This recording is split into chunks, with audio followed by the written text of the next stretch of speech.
Hello everyone, welcome back to Water Moon Cards. This is Luna, and I'm doing something I said I wouldn't do, another thing I wouldn't do. I'm doing a top 10 list today, and it's all your fault, and you know who you are. This tag has been making the rounds. It was kind of reconstituted or restarted by Moomin Tarot most recently. I've seen similar videos over the years, but this is top 10 pips, and this is the flavor of it. Moomin encourages us to choose more modern decks, and I have mostly stuck to the rules. So you're not going to see a lot of historic decks here, and you're also not going to see a whole lot of Marseille decks here, because to me, they're kind of in their own category. So I'm focusing on decks that do their own thing, that don't necessarily follow a popular system, a traditional system. Some of them kind of hint at that or harken back to it in some way, and I'll explain that when we get there. But a lot of these just kind of do something else, and it's one of the reasons I really like them. Another reason I'm making this video is that I have more ideas about this conversation on aesthetics that I started. And, I started with a more recent publication, The Blood Moon Tarot, and did a walkthrough comparing the first and second editions from an aesthetics point of view. And I have more ideas, and I'm going to be showcasing fairly wide swaths of the rest of my collection in those videos.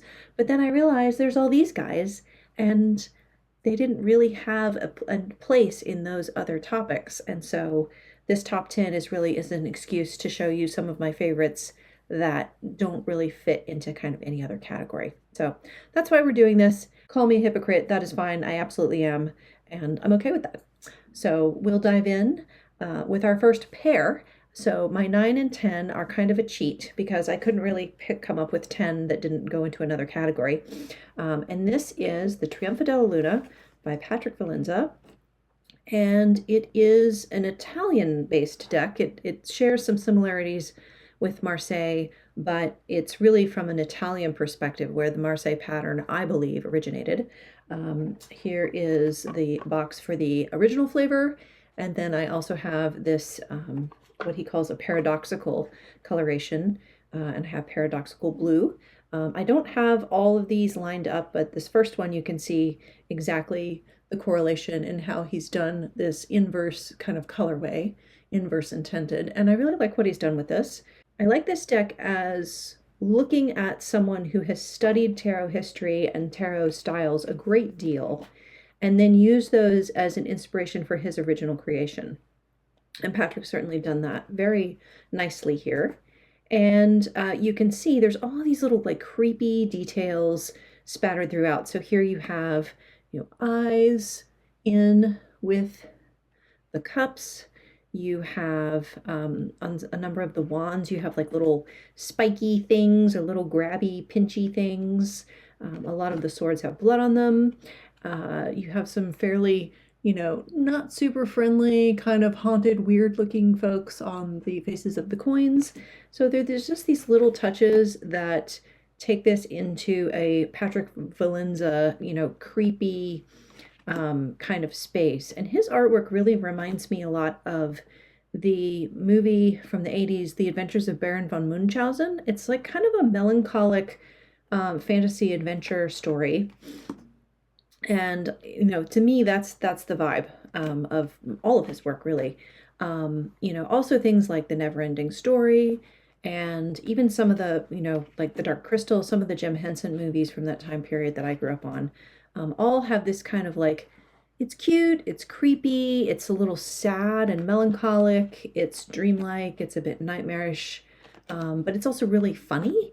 There's a lot of visual puns and things in the court cards of this deck, for example. So, and I just think the pips really support that, the rest of the aesthetic of the figures, his figure cards. So that's the Trionfa della Luna, the two different flavors that I have, and those are the 9 and 10 spots. Next up, we have a newish to my collection. I got this late last year when it was re-released by Lo Scarabeo. This is the Crystal Tarot, painted by Elisabetta Trevisan. And I will put all the artist information, publication information that I have in the show notes in the blog post that will be linked below this video. So be sure to check that out if you want more details. But this is just a lovely painterly sort of deck. It's painted on glass, and it uses a pip system called the Udis Picard. And I will link also in the show notes to a video that Taproot Tarot, Ina, put out. It's very carefully researched on the Udis Picard system. And I have my own research that I'm actually doing on this system as well, and may do a video on it later on. So, but it works well with my way of reading these in a Pythagorean numerological way. It's not exactly that, but it feels compatible in my mind when I want to read in that way. But mostly, I just think it's pretty. And I love all the different colors, the jewel tones. I love that the swords have all these moons going on in them. It does have different elemental associations as well. So water and air are reversed from the way that weight does things, but you know, you can let that bother you or not, and I choose not to. So yeah, it's gorgeous, and I really like it. But it brings in that Udis Picard thing to my collection, and that's why I have it. So next up, we do have a deck that I have just because it's pretty, and that is the Tarot de Roi Nisanka. It's interesting because the title of this is in French, but it is representing an ancient culture from Sri Lanka, the Nisankan Empire. And it is Marseille inspired, but the pips aren't exactly in that pattern. It has gold paint, so it's not a gold foil, but the gold in these cards does kind of shine a bit when you get the light on them. And it's just gorgeous. Gorgeous, gorgeous. Those are the cups. The swords are interesting. They're in all these different kind of swooshy, delicate arrangements. Very beautiful swords. And then it's interesting that these wands are like this because most of them look more like wooden batons like you'd see in a French or Italian deck. So most of them are like this.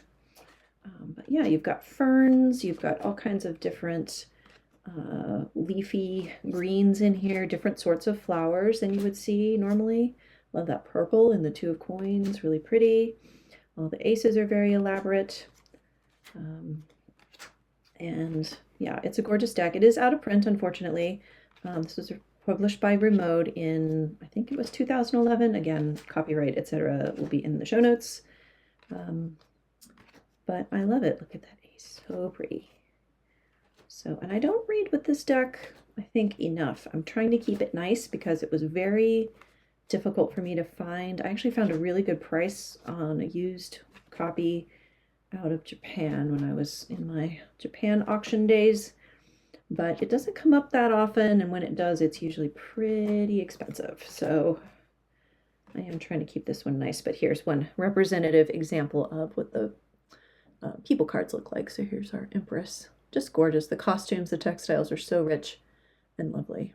So that is Tarot de Roi Nisanka, and it is in my number 7 spot. So now we get into the number 6 and up, and these for me are a little bit more about innovation. This is the Rare Triumphs Tarot deck from Ian Cumsty out of Cumbria, England. And what he has put together is a playing card Marseille mashup.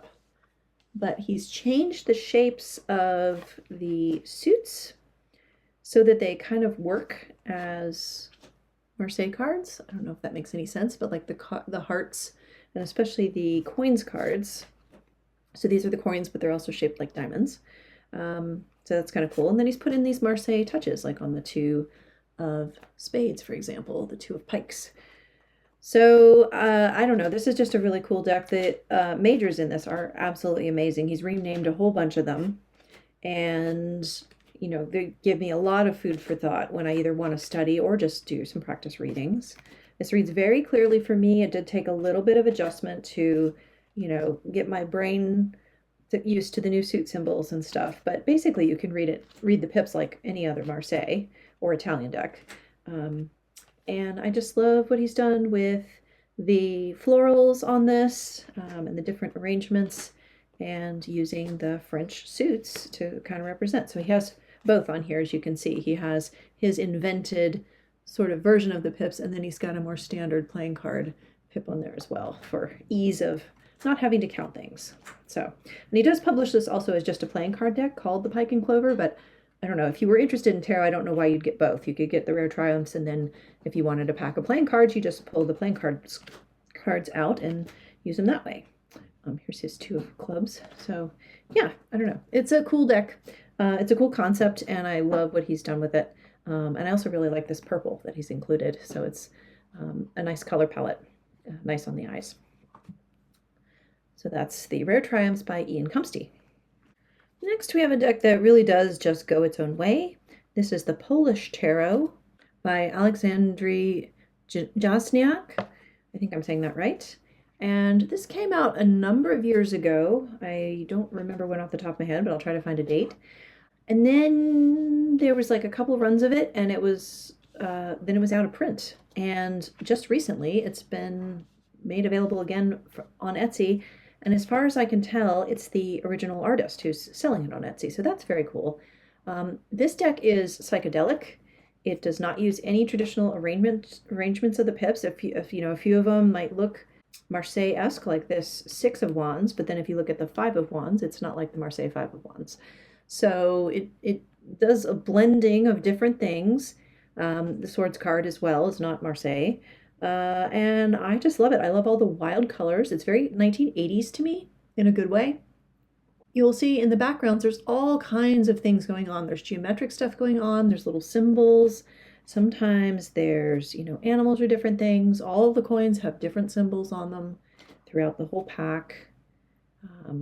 So there's a lot that you can pull from this. Here's a big like green star behind these cups. And that looks like, I don't know, bacon or a river behind those swords. So yeah, there's all sorts of interesting things happening in the background of these. And then of course you have the pips themselves, which have different arrangements. So you can really, I think, draw from a lot. Lots of drips of water happening, very boohoo kind of card maybe. Yeah, I don't know. Some of it's abstract and some of it does have a little bit more of a figurative look to it. But I really like this deck. I think it is neat. Like there's a snake on the 6 of Swords. So there's occasionally something recognizable, but a lot of it's just up to your own, you know, interpretation, imagination, which as a reader and someone who gets bored easily looking at the same cards over and over again, I really appreciate. So yeah, this is the Polish Tarot. And you can also see the borders are color-coded by suit. So if that's something that appeals to you, or if you find helpful in reading, that's also available in this deck. In our number 4 spot, we have a deck by our very own Julie of Peekaboo Rose. This is the Inspired Soul Tarot, and I was happy to see Julie feature her own work in her response to this tag, as she should. This deck is really interesting because it is very minimal, and for me that doesn't always work. In fact, rarely works. But y'all, I have had the best time working with this deck. I love it. So here's our 4 suits. We have buttons, paintbrushes, fountain pens, and wine. And these are all things that I enjoy. Well, except for maybe the sewing. I will say that I aspire to be a sewist, but I'm more of a knitter. So Julie has put this forth as, you know, a way to get in touch with your own creativity, your own inspiration. It's called Inspired Soul. For me, however, this deck has really been just a great everyday conundrum kind of reader. And I'm actually going to be featuring it when I do Valentine's reading coming up soon, because I think it's very relatable. The fact that it doesn't have any people in it is sometimes deadly for me as a reader, but I think for people looking at the deck, it's nice because then they're not like, oh, that doesn't look like me, or that doesn't look like my friends or my family. You can kind of get over that part of it and just look at the symbols and the numbers and enjoy the all the visual metaphors that Julie has put in. The majors are outstanding. And again, they're minimalist, they're everyday kind of scenes, but combined with these pips, I don't know, it's just so clear to me. It's so clear when I read this deck, and it really relates to, different kinds of everyday concerns, worries, troubles, confusions, hurts. And when I read for others, that's what we're reading on. I don't get a lot of like high spirituality kind of questions. I get questions about, I want to ask this person out. How should I go about that? Or, I seem to be having trouble with my roommate. Can you help me figure out how to talk to them? Or stuff like that. Just everyday kind of practical things. And this deck really reads well in that regard. I will show you, just in case you're not familiar. So that's a court card. This is an example of a major, and let's see, for example, here's Temperance, right? So spa day. It's very clear and concise, and not at all sort of woo-woo or out there for me. I love the way this deck reads. So thank you, Julie, for making this deck. And yeah, that's why it's in my number 4 for pip decks. All right, number 3. Y'all, it's a dinosaur deck. And at first I totally wrote it off, but this thing has depth. It has depth, I am telling you. This is Le Dinosaure de Marseille by Anastasia Kashian. And I think it was originally kickstarted, but it is still available on her Etsy shop. Comes with a great booklet, explains a lot. Read the booklet if you get this deck. But I'm going to try to summarize. Okay. First of all, it's a honker. It has extra cards. It's kind of a Minchiati, but it's not like an Italian Minchiati, if you know what I mean. It doesn't have all those exact same cards. She's added some of the Minchiati cards, but she's also switched up and added other kinds of, seasonal. She's got the 4 humors in there, which aren't normally part of the Minchiati. Anyway, it's super cool. I'm sure somebody's done like a more detailed walkthrough of this. I'm just going to show you the pips. So what she's done with the pips is she has linked dinosaurs with elemental associations. And the way she's done that is she has her air suit is these ferns, because they get their nutrients from the air. I think this card is actually meant to go this way. Okay, yeah. So the air suit is that. The earth suit is ammonites. And it's funny because I got this deck, and then a couple months later I was in a little shop and I found this ammonite fossil and I had to get it because I actually knew what it was. So ammonites, these things used to cover the earth basically. There were billions and billions of them, small, large, medium, huge, spiky, smooth. Then we have the water suit with this kind of thing. And so you have dinosaurs to correspond to each of these too. So the air suit is dinosaurs that can fly. The earth suits is dinosaurs that are vegetarian. The water suits are dinosaurs that lived in the ocean. And then our wands suit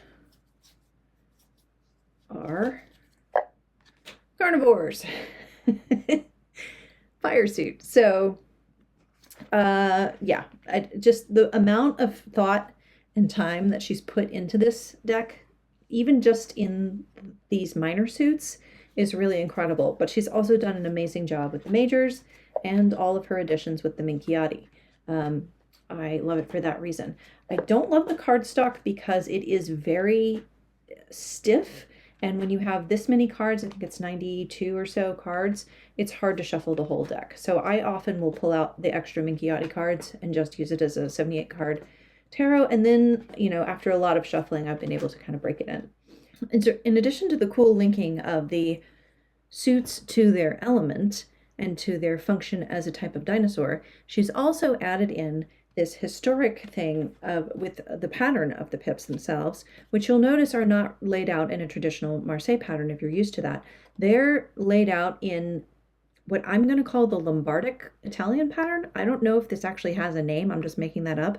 I actually first noticed it in the Anonymous Tarot of Paris, this deck, because I'd had this for a while. And I was like, wait a minute, that looks familiar. what's going on here? And so I pulled it out, and sure enough, pound for pound, they are the same kind of pattern. But then I've actually noticed this in more Italian decks. So it's featured in the Tarot Neoclassico, and it's also featured in the Tarocchi by Michelangelo Rosato, which is a newer Italian deck, but it's based on an older tradition, as well as the Tarot of Musterberg, which was an indie deck that's still in print. I think it's out of Germany, uses this. And surprisingly, the Labyrinth Tarot from Insight Editions, based on the David Bowie movie, also uses this arrangement of pips for the swords and the batons. So yeah, I just think it's so cool that she's drawn in this other, all these different traditions and like mix them all together in this really creative way. And I mean, in that sense, she sort of reminds me of Patrick Valenza, where you're like taking the pip arrangements from here and the elemental associations from there, the paleontology and, the Minchiati extra cards, and just making this lovely, rich bouillabaisse of tarot stuff that, again, those of us that get bored easily can really sink our teeth into, and also just be proud of ourselves for being like, oh yeah, I recognize that pip pattern from that other deck. Aren't we so cool? She does credit in her little booklet that comes with the deck particular forums and groups of people that sort of guided and helped her do her research and, helped her develop this deck. So I appreciate that. And if you want to learn more, again, just read the guidebook that comes with your deck. Spend a few minutes. It's not very many pages, but it's very dense and rich. So that is the Dinosaur de Marseille, which I don't know if we would want to call that the Dino de Marseille. Maybe we want to call it the Dinosaur de Paris or Dinosaur Lombardi, maybe, depending on how you want to attribute that. So yeah, but it's a great deck. And, if you're interested in dinosaurs, I gotta say, for somebody who doesn't do animal decks, this is a winner. All right, we're getting down to the final two. So this next one is also out of print, as a couple of these have been, but it's not my fault. It was an accident. So late last year in 2025, my mother had a big, reassessment of her own personal tarot collection. She also collects tarot. And our Venn diagrams, I would say, are maybe like a 30% overlap, and then the rest of it, we kind of go over our own way. But she had bought this limited release tarot from Sabat magazine called Le Tarot d'Étoile Cachée, the Tarot of the Hidden Star. I had no idea this existed. I didn't know this was a thing until she decided to, well, she showed it to me when she first got it, and I looked through it and I thought, oh, that's really cute. And then she decided she was going to get rid of it, and I took a closer look and I was like, damn, no, this can't go away. So one of us needs to hang on to this. So I am now the caretaker of this. And I will say, if you wanted to use this, you wouldn't, because the cardstock is absolutely unusable. It is thin, like cereal box type cardboard, so it's going to want to crease immediately if you just look at it funny. And I'm also concerned because it has no coating, and it's all in the silver on black. So if you rub this too much from shuffling and whatever, you're going to rub the art right off of it. So I just treat this like a museum piece, and I carefully look at it when I want to look at it. But this deck has already taught me so much.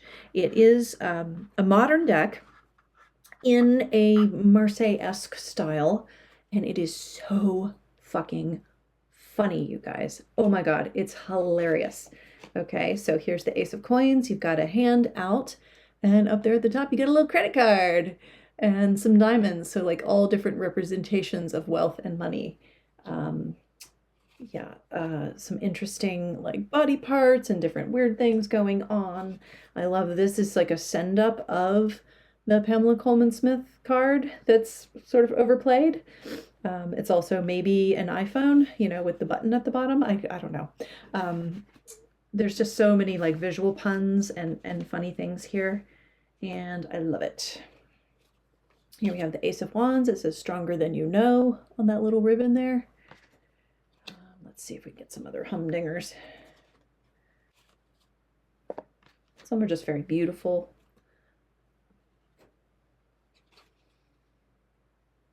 Here you have Bitcoin on a coins card, a Wi-Fi signal at the top, and two snakes intertwining.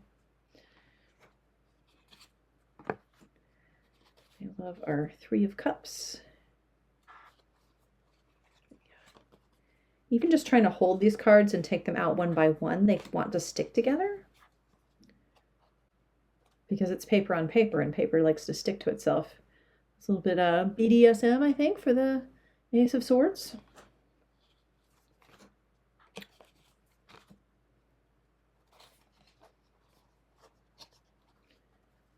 The cups are all different kinds of beverages. So there's some refreshing lemonade and lotuses. And here's some delicious hot cocoa or hot tea with little houses as the tea bag, like the little paper tab. You know, you have to look, but this deck rewards looking. It's gorgeous. I'm trying to find one particular card. Oh yeah, there's also a lot of propagation, let's say, going on. Where is it? Where is it? I have to find you. There's a title card. Cool Cups card. This is a Wands card with like everything's on fire. Oh, this is a fun one. So you can see the egg goes from not existing at the top, and then it gets bigger, and then it cracks open, then a little bird pops out.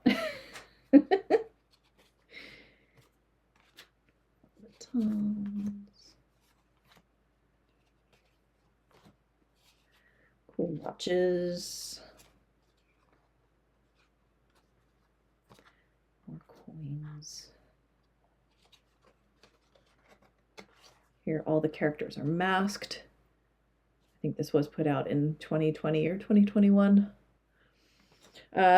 Here's maybe my favorite card in the deck, and it doesn't look like it much at first, but then if you recognize that it's the Five of Swords, and you have band-aids for your boo-boos.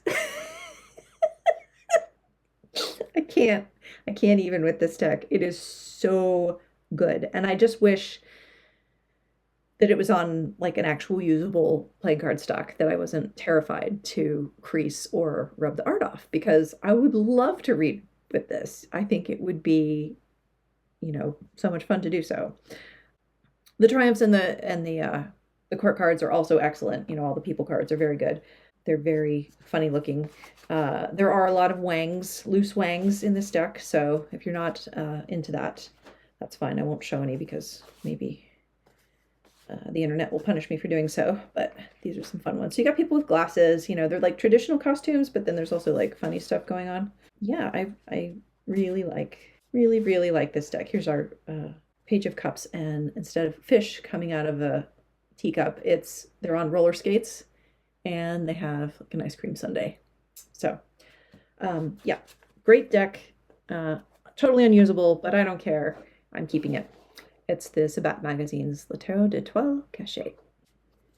And our grand finale, the #1 spot, we have the Vachetta Tarot.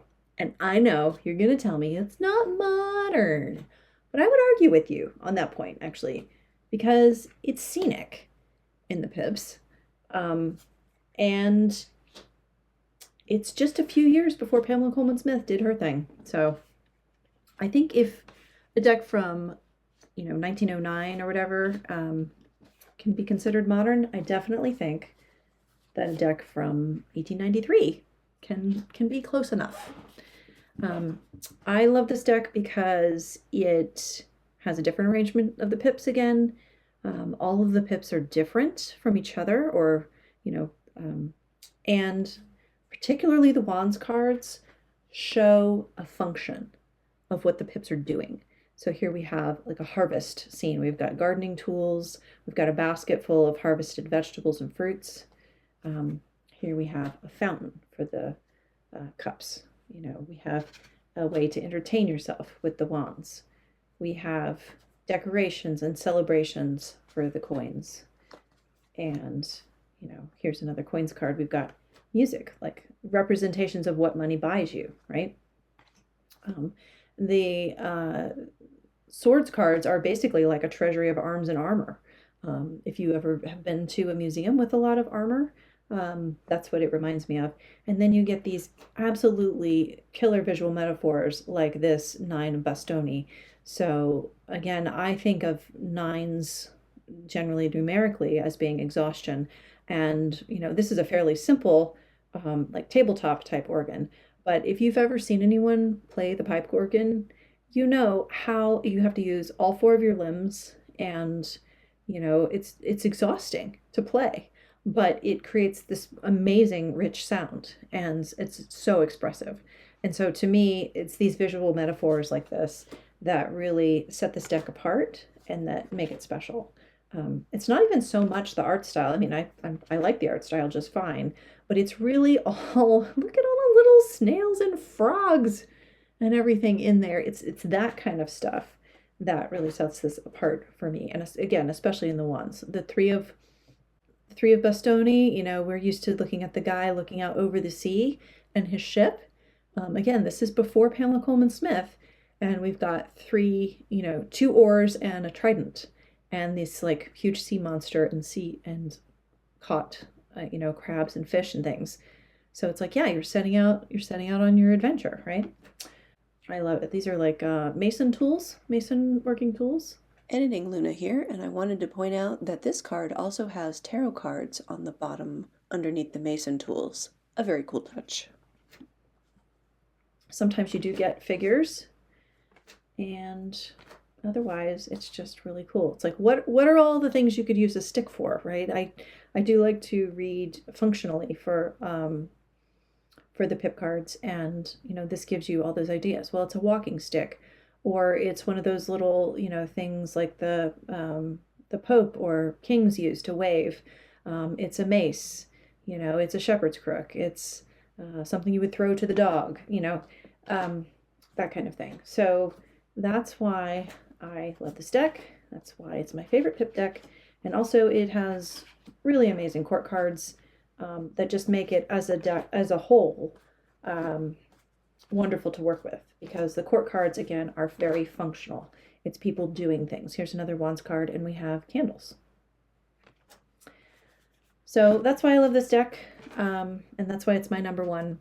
It may not be the most beautiful, it may not be the most clever, but it is so functional as just a reading deck, and something to inspire my imagination that I can't usurp it with anything else, at least nothing that I've found so far. So that's it for me. Thank you for watching. I would love to see your top 10 if you're going to make a response to this video. Please do. And what you'll notice about this grouping too is that I didn't include any decks that reference Rider-Waite-Smith, because I'm going to make a whole other video, not a top 10, but another video about sort of minimalist RWS leaning pip decks. And so I hope you'll subscribe and stay tuned for that in probably a couple weeks. All right, take care. I'll see you later. Bye-bye.